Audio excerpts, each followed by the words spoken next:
Charles Le Gai Eaton, the British diplomat's Islamic story.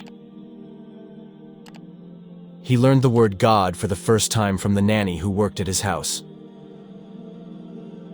Charles Le Gai Eaton was only a small part of the ranks of British diplomats who chose Islam as a way of life. He decided to embrace Islam in 1951, after a long search. Since then, he has taken the new name Hassan Abdul Hakeem.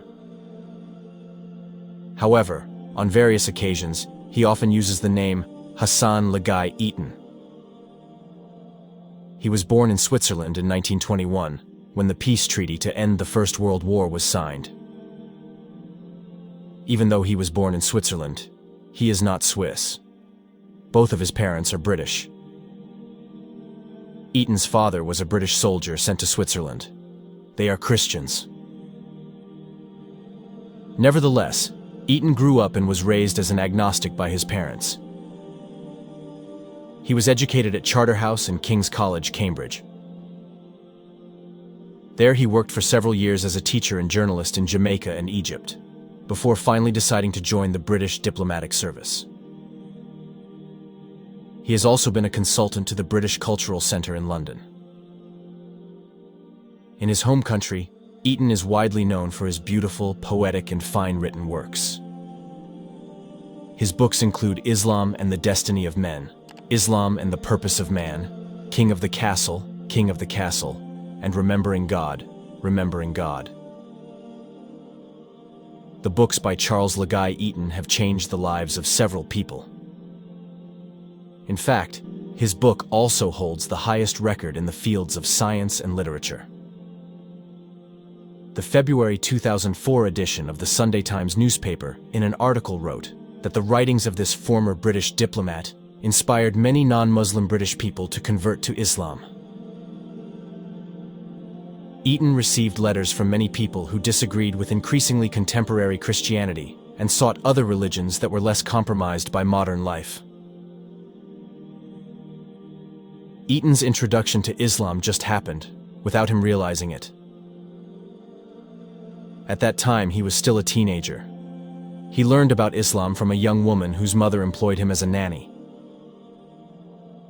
His caretaker, explained Eaton as reported by the Islam Religion website, had the ambition to become a missionary in Saudi Arabia. He often said that he had to save lost souls, namely people he called Muslim infidels, explained Eaton, explaining his assistant's attitude. One day, Eaton said, his nanny took him for a walk until they passed Wandsworth Prison. At that time, his family lived in the Wandsworth area, South London. Along the way, the nanny told Eaton various scary things about the existence of a red-haired person in the sky, who was ready to shoot him at any time if he was naughty. He then told the story about the trip to his mother after arriving home. I don't remember what she said to cheer me up, but the girl was immediately dismissed. However, this is the first time I heard about the existence of God, he explained. This incident prompted his parents to send Eaton to boarding school, Charterhouse. At this new school, he received a lot of teaching about Christian teachings and their holy books. This is where he began to come into intense contact with religious dogmas. In the end, Eaton began to feel interested in philosophy. Regularly, he began reading the works of Descartes, Kant, Hume, Spinoza, Schopenhauer, and Bertrand Russell, or reading works that explained their teachings. After completing his education at Charterhouse, he enrolled at King's College, Cambridge. While studying at King's College, he became acquainted with the English novelist Leo H. Myers. Myers' works are heavily influenced by the Hindu Vedanta teachings. However, the Second World War, WW, which broke out in 1939, forced him to leave school and join the military service program. He was then sent to the Royal Military Academy at Sandhurst. He took this military education for 5 months. After leaving the military, Eaton began writing.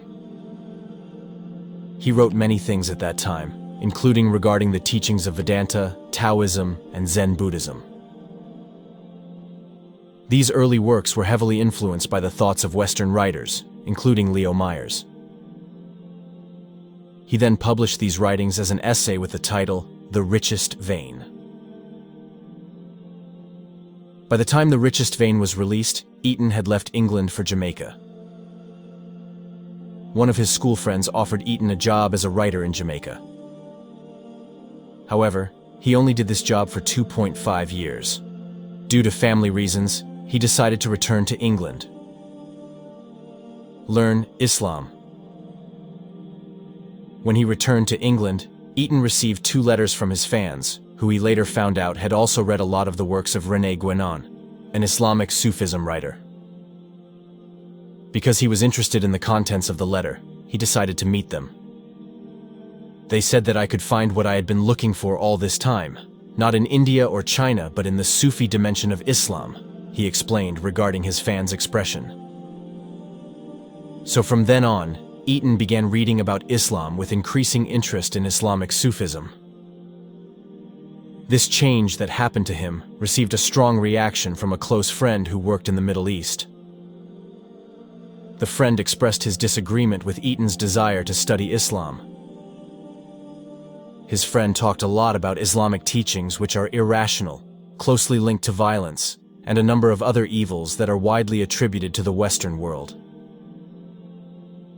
At the same time, changes also occurred in Eaton's economic life.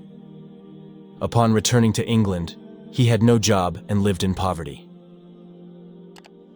He submits an application letter every time he reads a job advertisement.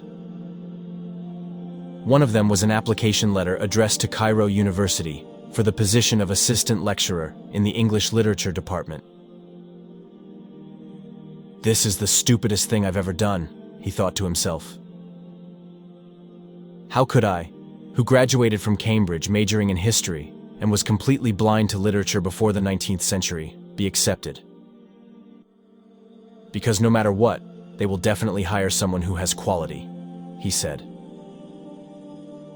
Finally, in October 1950, when he was 29, Eaton left for Cairo.